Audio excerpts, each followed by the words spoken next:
Welcome to Pindar Poetry. We hope you learned something new. You're going to stop accessibility features now. First, confirm your Oppo model and color OS version so instructions match. Next, make sure you know your screen lock PIN or password because some toggles require confirmation. If TalkBack is active, navigate with a 2-finger swipe to scroll and double tap to select items. Once done, open Settings and go straight to Accessibility. Don't browse other menus. This gets you to the right controls faster and avoids accidental changes. You'll now turn off the services. Open Settings, then Accessibility. On some Color OS versions, it's under Additional Settings. Find services like TalkBack, Voice Assistant, or Switch Access. Tap each entry, then toggle the switch off. If a confirmation appears, enter your PIN or password, or double tap to accept when TalkBack is running.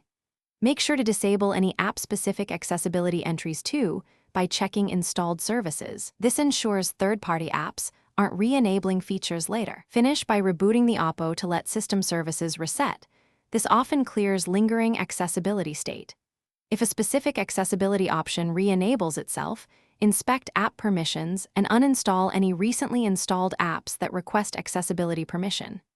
If you still see the feature active, boot into safe mode to isolate third-party apps.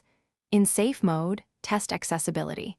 If it's gone, a downloaded app is the culprit. One key troubleshooting tip: revoke accessibility permissions.